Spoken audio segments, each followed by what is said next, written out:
అట్లా ఎక్కువగా జరుగుతున్నాయి. మీరు కూడా మీ పేరెంట్స్కి ఇంకా మీ రిలేటివ్స్కి చెప్పండి, ఏ అన్నోన్ లింక్స్ ఓపెన్ చేయొద్దు. ఫోన్లో ఇప్పుడు ఇన్స్టాగ్రామ్ అందరూ వాడతారు, ఇక్కడ చెప్పకపోయినా కూడా ఇంటికి వెళ్ళాక ఇన్స్టా ఓపెన్ చేసినప్పుడు అన్నోన్ నెంబర్స్ నుంచి ఏ మెసేజ్ వచ్చినా ఏమొచ్చినా మీరు అన్నోన్ పర్సన్స్తో చాట్ చేయొద్దు. ముఖ్యంగా ఎవరితో audio calls, voice calls, video calls అనేది ఖచ్చితంగా మాట్లాడొద్దు అన్నోన్ పర్సన్స్తో. నోన్ పర్సన్ అయినా సరే, అంటే ఈ రోజు అన్నోన్ అవుతారు, ఈ రోజు పరిచయం చేసుకుంటాం, రేపు నోన్ పర్సన్ కదా అనుకుంటాం మనం, కానీ కాదు నోన్ పర్సన్. వాళ్ళు మనకు తెలియని వాళ్ళు ఎవ్వరు మనకు మెసేజ్ చేసినా మనం బ్లాక్ చేయాలి వెంటనే. మనం వాళ్ళతో వీడియో కాల్స్, చాట్స్ చేస్తే తర్వాత మనల్నే వాళ్ళు బ్లాక్మెయిల్ చేస్తుంటారు.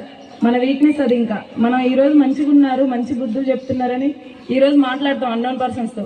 వాళ్ళు అవన్నీ సేవ్ చేసుకొని పెట్టుకొని నెక్స్ట్ డే నుంచి మిమ్మల్ని బ్లాక్మెయిల్ చేయడం స్టార్ట్ చేస్తారు వాళ్ళ నీడ్స్ కోసం. ఆ నీడ్స్ ఏ రకంగానైనా ఉండొచ్చు, మీరు ఆడపిల్లలు కాబట్టి. ఇంకా రీసెంట్గా ఒకటి ఏపీలో జరిగింది కదా, ఇది చెప్పొచ్చు, సైబర్ ఫ్రాడ్ కాదు ఇది, నేను చెప్తున్నా ఆడపిల్లలు కాబట్టి. ఒక గురుకుల స్కూల్ నుంచి 8th క్లాస్ బేబీని తీసుకెళ్ళిదిగా, ఐడియా ఉందిగా మీ అందరికీ.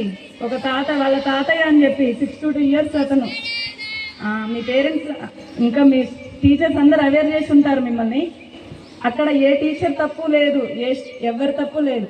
పాప చెప్పింది కదా మా తాతయ్య అని, చెప్పినప్పుడు ఎవరైనా నమ్ముతారు కదా. ఇంకా అట్లా నమ్మకుండా ఉండాలంటే ప్రతి ఒక్కరిని డౌట్ పడాల్సి వస్తుంది. అట్లుండదు.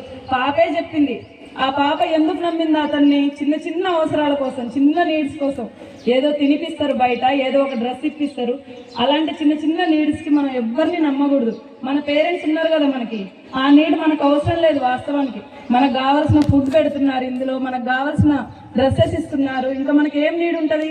అవన్నీ ఇంకా ఎక్స్ట్రా కోరికలు అనమాట. ఆ కోరికల కోసం అవి తీర్చుకోవడానికి ఎవరెవరినో బయట నమ్మి వాళ్ళని పట్టుకొని వెళ్తే బయట జరిగేది ఏం జరుగుతుంది? తర్వాత అతను సూసైడ్ చేసుకున్నాడు. సరే, అతని ప్రాణం పోయింది, అది వేరే విషయం. కానీ ఆ పాపకి ఏం తెలుసండి? 8th class baby. ఏమన్నా ఐడియా ఉంటుందా బయట సమాజం గురించి కానీ, బయట వ్యక్తుల గురించి కానీ? అసలు ఆ పాపను ఏం చేస్తారు అనేది కూడా ఆ పాపకు తెలియదు. ఎవరిని మనం నమ్మొద్దు నాన్న, బయట వాళ్ళని. ఆఖరికి మీ రిలేటివ్స్లో మీ బాబాయ్, మీ మామ వరుస అయ్యే వాళ్ళైనా సరే, ఎవరైనా మీకు అందరికీ good touch, bad touch idea ఉంది కదా, ఉందా లేదా? మీరు పెద్దవాళ్ళే, మీకు ఐడియా ఉంటుంది. ఎవరిని కూడా మనం నమ్మొద్దు. ఇప్పుడు ఎవరెవరో కొంతమంది బాయ్స్ బయట నువ్వు బాగున్నామని, అట్లున్నామని, ఇట్లున్నామని చెప్తుంటారు. కానీ వాటన్నిటికి అట్రాక్ట్ అయిపోయి వాళ్ళతో మాట్లాడాలనిపించి చిన్న చిన్న ఎమోషన్స్, హార్మోన్స్ కంట్రోల్ చేసుకోలేక, ఈ వయసే కదా మిమ్మల్ని జడగొట్టేది. వాళ్ళతో ఏం మాటలు నమ్మి వాళ్ళతో మాట్లాడడం అట్లాంటివి చేయకండి. మిమ్మల్ని ప్రయోజకులు చేయాలన్నా, ఇంకా లేదు ఇంట్లో కూర్చొని ఇంట్లో పనులు చేసుకోవాలన్నా ఈ ఏజే డిసైడ్ చేస్తుంది. ఎవరో మంచిగా చూసుకోవాలి మనల్ని అనుకోవడం ఎందుకు?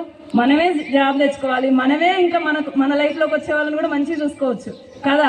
వాళ్ళు మనల్ని ఆఫర్ చేసేది ఏంది? నేను నిన్ను మంచిగా చూసుకుంటా, మ్యారేజ్ చేసుకొని అని. ఆయన మనకు ఆఫర్ చేయాల్సిన అవసరం లేదు కదా. మనమే జాబ్ సంపాదించాలి, మనమే మన కాళ్ళ మీద నిలబడాలి, మనమే మన లైఫ్లోకి వచ్చే వాళ్ళని మంచిగా చూసుకుంటామని ఆఫర్ చేయాలి. ఓకేనా? అందరికీ take care. Thank you. Nice, madam.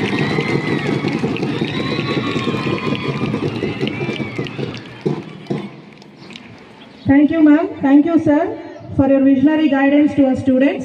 Really, this message was very, very deeply oriented. I hope all our students will implement that. Now, moving on, it's time to request our chief guest for today's closing ceremony, Mr. P. Srinivas, sir, to speak a few words about this occasion.